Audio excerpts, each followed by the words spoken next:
Olá, senhores.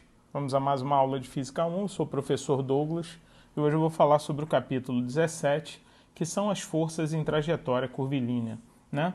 Bom, a maioria dos exercícios eu já coloquei aqui uma trajetória curvilínea, que é a trajetória circular, né? Repare que esse corpo ele está girando no sentido horário, então vou usar esse caso que é o mais usado em exercícios, né?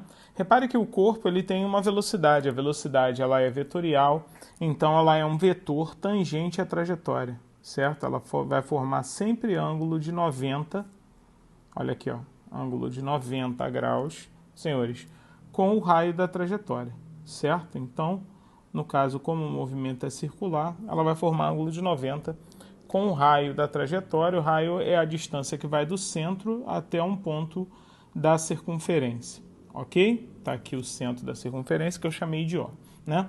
Bom, se o movimento ele for circular e uniformemente variado, senhores, nós vamos ter basicamente duas forças atuando sobre o corpo, né? A terceira é a resultante dessas duas forças. A primeira força é a força tangencial.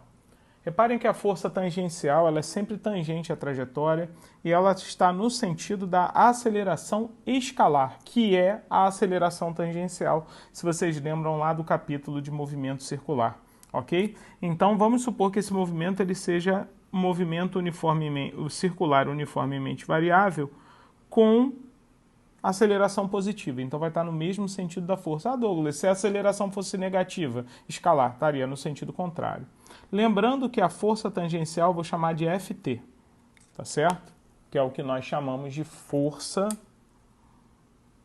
tangencial, tá? Vou lembrar os senhores que essa força, ela tem a mesma característica da aceleração, certo? A força tangencial, meus amigos, nada mais é do que massa vezes aceleração tangencial. E como a aceleração tangencial é a aceleração do movimento, se o movimento for uniformemente variado, no caso circular uniformemente variado, será massa vezes aceleração, ok? Sendo que essa aceleração que eu estou colocando aqui para vocês é a aceleração do movimento, é a aceleração escalar, ok? Esse é o cálculo da força tangencial, tá?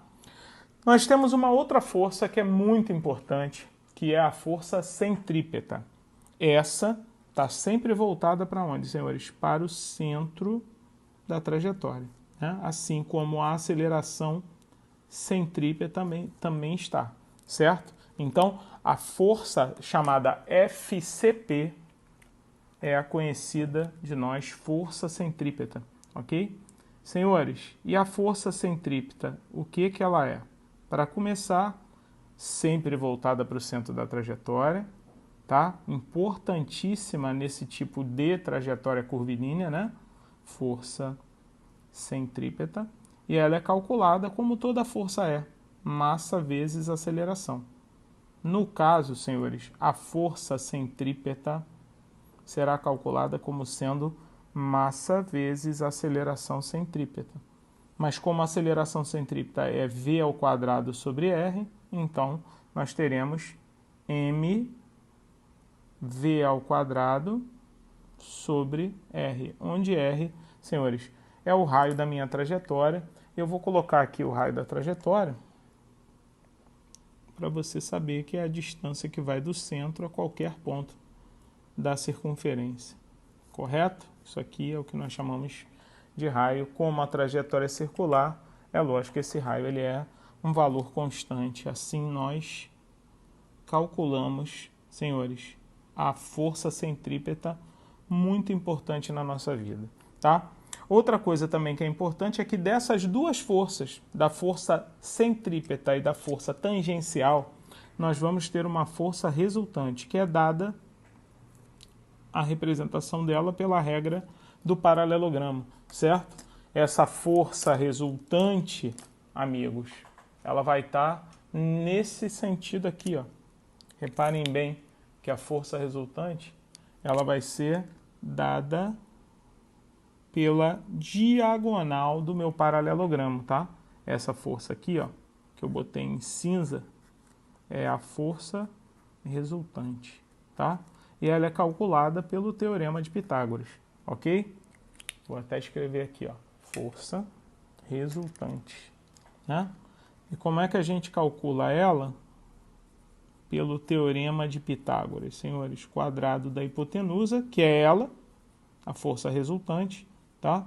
É igual à soma dos quadrados dos catetos. Então, força resultante ao quadrado é igual a força tangencial ao quadrado mais força centrípeta ao quadrado. Correto? Visto essas forças importantes, senhores, vamos ao caso mais importante de forças em trajetórias curvilíneas, que é onde o movimento é circular e uniforme. Quando o movimento é MCU, nós temos aí o que eu estava falando para os senhores, que é a maioria dos casos. Nós não teremos a força tangencial. A força tangencial será igual a zero. Lógico, se o movimento é circular e uniforme, é porque a aceleração tangencial, que é igual à aceleração escalar, é nula, meus amigos. Logo, a força tangencial é nula. Sendo assim, a força resultante será igual à força centrípeta. Isso aí que eu acabei de falar para vocês, senhores, é ouro no nosso cálculo aí, né? Porque se a força resultante ela é a força centrípeta, nós vamos chamar a força centrípeta de resultante centrípeta, ok? Então, para esse tipo de problema, a força será chamada de resultante centrípeta. E se ela é uma resultante, senhores, a gente não precisa desenhar ela. Ela vai ser algum outro tipo de força, né? Então, vamos lá. Suponha que a gente tem um movimento circular, né? Nesse caso aí, circular e uniforme, né? A velocidade, ó, em cada ponto, sabendo que esse corpo gira no sentido horário, a velocidade ela é sempre tangente à trajetória. Como nós não temos aceleração tangencial, não teremos a força tangencial, logo nós só teremos a força centrípeta. Então, essa força centrípeta que eu falei para os senhores é justamente a força que está voltada para o centro da trajetória. Então, quando eu representei aqui, senhores, reparem que é só uma representação gráfica, mas ela não é representada em problemas, ok? Por isso, nós vamos fazer aqui alguns casos importantes, né, que vão nortear a gente, ó, sempre tangente à trajetória, ó, a força centrípeta, ela vai formar sempre ângulo de 90 com a velocidade, tá?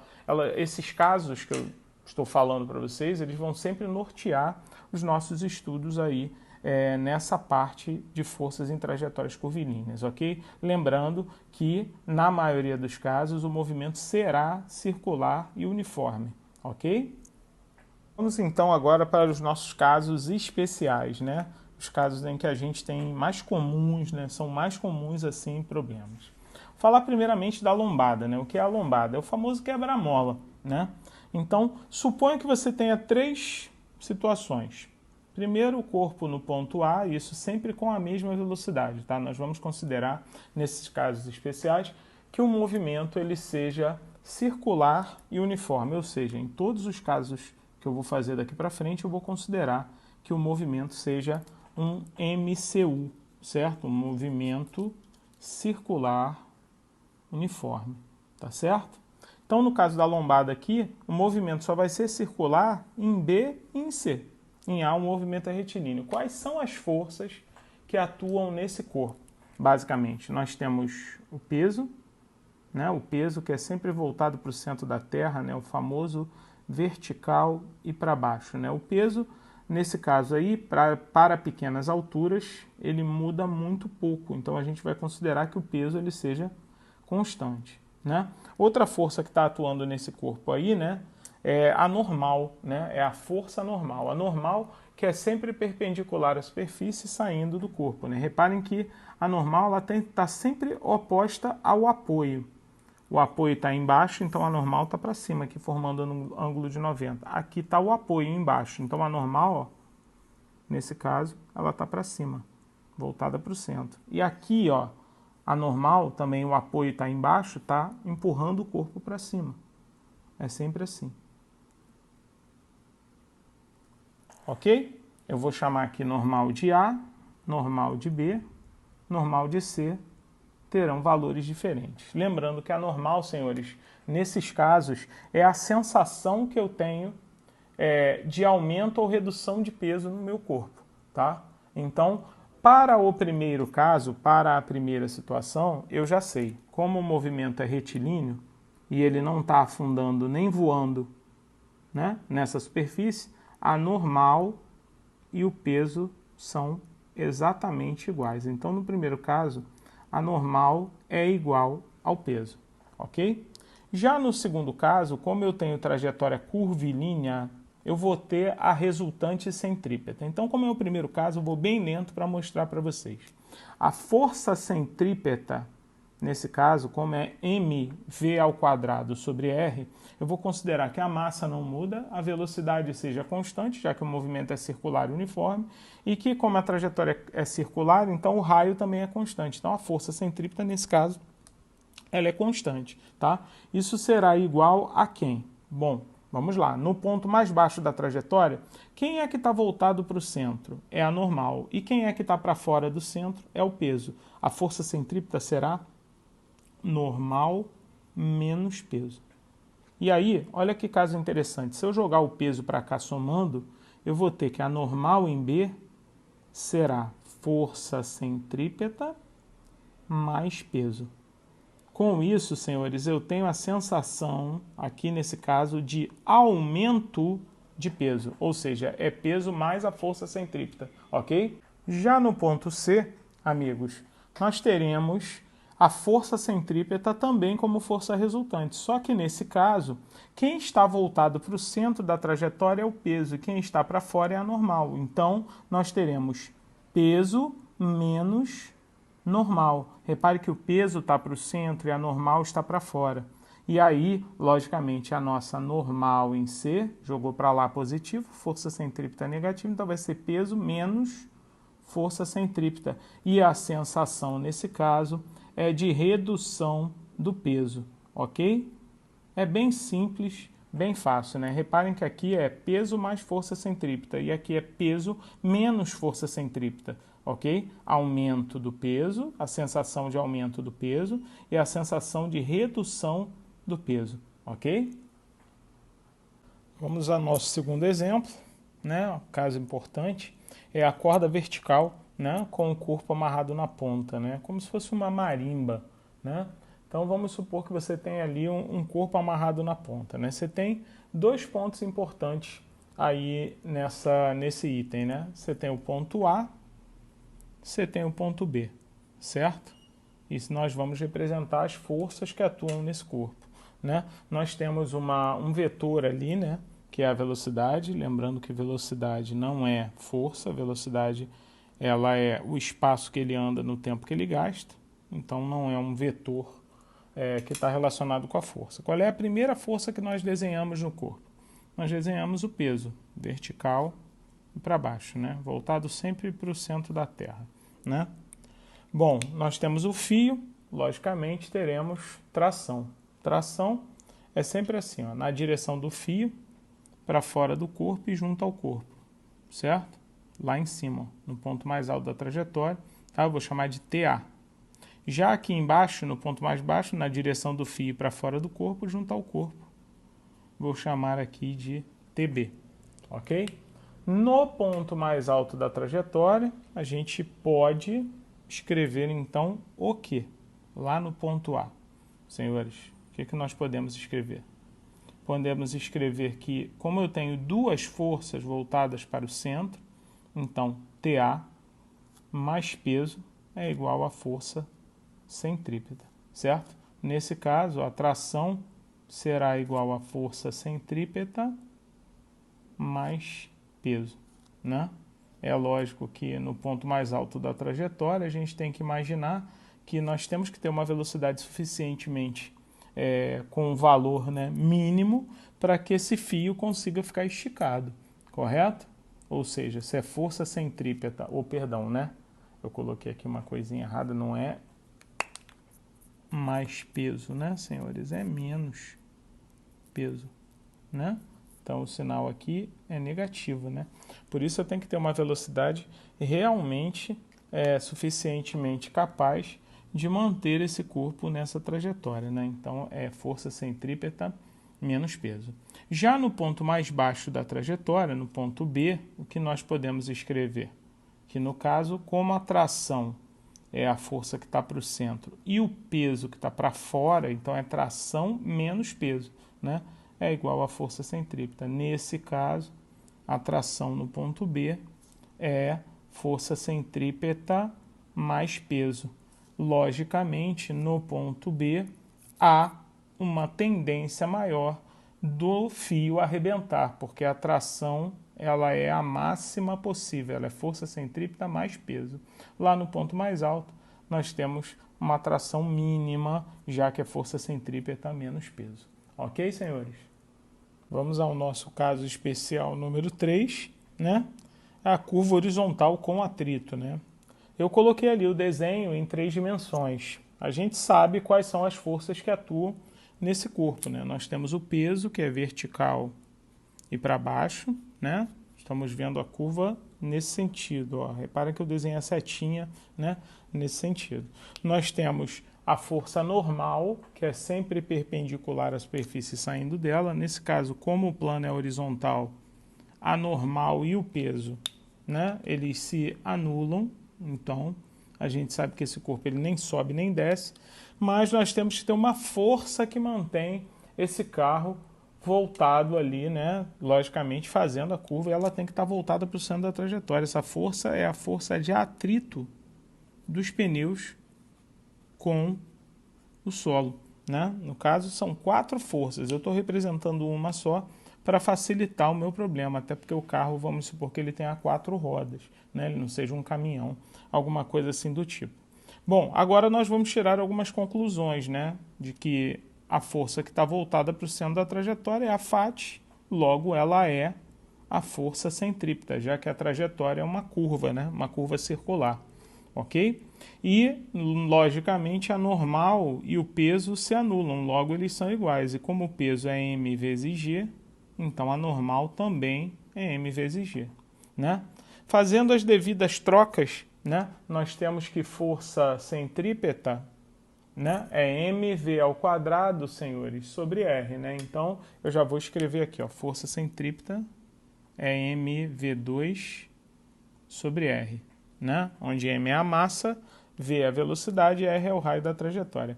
E a força de atrito, senhores, lembrando, né, do capítulo 16, é μ vezes normal, ok? Só que como a normal é igual ao peso, né, já está aqui, né, a conclusão que a gente tirou, então nós vamos ter μ vezes mg é igual à força centrípeta, que é mv ao quadrado sobre r. E eu posso simplificar a massa com a massa aqui, ó. E vou calcular a velocidade máxima que esse corpo pode ter nessa curva sem que o carro derrape. Se eu jogar o raio para cá multiplicando, a velocidade máxima que eu posso fazer essa curva sem o carro derrapar será a raiz quadrada, né, de μrg. Olha lá, senhores. Bem interessante, né, esse caso, né? Esse caso aqui a gente abriu, né, a força centrípeta e deduziu um valor da velocidade máxima para que ele possa fazer a curva sem que ele derrape, né? Bem interessante aqui a expressão, né? Raiz de μrg, tá? Vamos ao quarto caso agora, né, especial, que é o globo da morte, ok? Nós temos 2 pontos lá importantes, o ponto mais alto da trajetória, né, que é o ponto que eu vou chamar de A, e o ponto mais baixo da trajetória, que eu vou chamar de B, né? Observando o ponto B, né, nós já sabemos quais são as forças que atuam nesse corpo. Nós temos o peso, que é vertical e para baixo, e nós temos a normal, que naturalmente, como a superfície que está aparando ele está embaixo, então ela empurra o corpo para cima. Nesse caso eu vou chamar a normal aqui, ó, de NB, certo? É ela que está apontando para o nosso centro. Olha lá, nosso centro O. Então eu já posso escrever aqui embaixo, senhores, que normal menos peso, a normal que está para o centro menos o peso que está para fora, é a força centrípeta. Nesse caso, senhores, a conclusão que eu chego é que a normal em B é igual a força centrípeta mais peso, né? Então, eu já reparei que a normal é máxima no ponto mais baixo da trajetória. O globo da morte, né, é uma esfera de metal onde a pessoa, né, faz a curva aqui dentro. Então, a parte de baixo da esfera tem que ser mais reforçada, já que a força feita pelo motociclista com a motocicleta é a força centrípeta mais o peso. Ok, senhores? Já no ponto mais alto da trajetória, senhores, nós temos um caso especial que é muito importante. O peso, né, é sempre vertical e para baixo, isso representando as forças. Tá? Nós temos a normal. Como a superfície do globo em cima é quem empurra a moto para baixo, então aqui a normal ela está para baixo, é NA. Né? Até porque o apoio está na parte superior, empurrando a moto para baixo. Tá? E aí, nesse caso, né, no caso da letra do ponto A, né, nós vamos ter que normal mais peso é a força centrípeta. E daí nós temos também que normal é igual a força centrípeta menos peso é o caso onde a normal ela é a menor possível, né? Só que a gente ainda tem uma outra coisa, né? Imagina, esse piloto, né, na moto, ele deve ter uma velocidade mínima para estar no ponto mais alto. Para a condição de velocidade mínima, o que tem que acontecer com esse piloto? Ele tem que estar na iminência de perder o contato. De novo, senhores, ele deve estar na iminência. Nós já falamos sobre essa palavra aqui. Iminência de perder o contato. Ele está prestes a perder o contato. E a força de contato da moto com a superfície é a normal. Então, na condição de velocidade mínima, a gente diz que a normal é zero, ok? Porque aí a gente calcula o valor mínimo da velocidade. Qualquer contato a mais, ele vai ter um valor maior que o valor mínimo de velocidade, ok? Se a normal é a condição para que a velocidade seja mínima, então eu cheguei à conclusão de que o peso é a força centrípeta. Senhores, se o peso é a força centrípeta, então eu digo que m vezes g, olha aqui, ó, é igual a mv ao quadrado sobre r. Né? Se a gente cortar a massa aqui e jogar o r multiplicando, repare que a velocidade mínima para que ele fique lá em cima no ponto mais alto, passe lá, na condição de iminência de perder o contato, é a raiz quadrada de r vezes g, ou seja, é a raiz quadrada do raio da trajetória do globo, né, vezes a gravidade. Ok, senhores? Vamos agora ao nosso quinto caso especial, que é o rotor, né? O rotor ele é um aparelho muito parecido com a máquina de lavar roupa, né?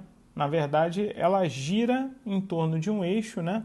Repare que a roupa ela fica igual a esse indivíduo aqui, né? Ela fica bem colada na parede interna da máquina de lavar, né? No caso, isso aqui é um brinquedo de parque de diversões, onde uma pessoa fica dentro dessa parte girando, né? E ela não cai, né, gente? Ela simplesmente fica parada nesse lugar aí, enquanto o rotor ele gira em torno desse eixo. Bom, primeira coisa que eu queria saber é o seguinte: para que a pessoa fique ali parada, qual é a velocidade angular mínima desse eixo para que isso aconteça? Eu quero a velocidade angular mínima. Meus amigos, como é que a gente faz? Primeiramente, temos que desenhar as forças que atuam nesse sistema, né? Nós temos aqui o peso da pessoa, vertical e para baixo, né? Voltado para o centro da Terra. Nós temos a normal, olha que curioso, a normal, ela não é embaixo, porque aqui não tem um chão, né? Esse chãozinho aqui é como se ele saísse, né? Nós temos a normal lateral aqui, ó. Normal à parede, certo? Voltada aqui, ó, reparem, para o centro da nossa trajetória. A nossa trajetória terá o centro aqui, ó. E aí a pessoa está fazendo um movimento em relação a esse eixo aqui, ó. certo, gente? Esse é o ponto central para mim agora, né? Mas para a pessoa poder ficar parada ali, tem que existir uma força para cima. E essa força é a força feita entre a superfície da pessoa e a superfície do rotor. Essa força é a FAT, né? É a força de atrito, é uma força de contato, que é o que mantém ele parado ali naquela posição. Bom, para mim ficou bem nítido, né? Quem é que está voltado para o centro? É a normal. Então a normal é a própria força centrípeta, né? Lembrando que força centrípeta é mv ao quadrado sobre r, né? E para manter esse carinha parado nessa posição, né, a FAT deve ser igual ao peso, né? Lembrando que FAT é μ vezes normal e que peso é massa vezes aceleração da gravidade. Com isso eu posso encontrar a normal aqui, ó. Ela vai ser igual a quem? Ela vai ser igual a massa vezes gravidade sobre coeficiente de atrito. Está aqui a normal. Posso substituir a normal aqui? Lógico, né? Vai ficar mg sobre μ é igual a m vezes v ao quadrado sobre r. Senhores, eu posso cortar a massa com a massa, só que eu não quero a velocidade linear, a velocidade escalar, eu quero a velocidade angular. Lembrando, lá de movimento circular, senhores, lá de movimento circular, o que a gente pode dizer da velocidade escalar? Ela é igual a ômega vezes r, ou seja, toda grandeza escalar é uma grandeza angular vezes o raio. Com isso aqui, ó, substituindo lá na minha equação, eu vou ter que g sobre μ é igual a ômega ao quadrado, r ao quadrado sobre r, ok? Posso fazer alguma substituição, algum corte aí, senhores? Sim, eu já vou simplificar aqui, ó, rapidamente, quem? O r daqui de cima, um r de cima com o r de baixo, né? E como eu quero a velocidade angular, eu já vou jogar o r dividindo, então, já vou tirar a raiz. Então, a velocidade angular mínima para que ocorra esse movimento sem que a pessoa caia, né, será igual a raiz quadrada de g sobre r vezes μ, né? Que também, senhores, é bem interessante, porque a gente foi lá no movimento circular, né, v igual a ômega r, certo? Para poder encontrar essa velocidade angular mínima. Bom, eu achei esses exemplos mais importantes de força centrípeta, ok, gente? Um grande abraço, espero que vocês tenham gostado, tá ok? E até a próxima aula. Uou.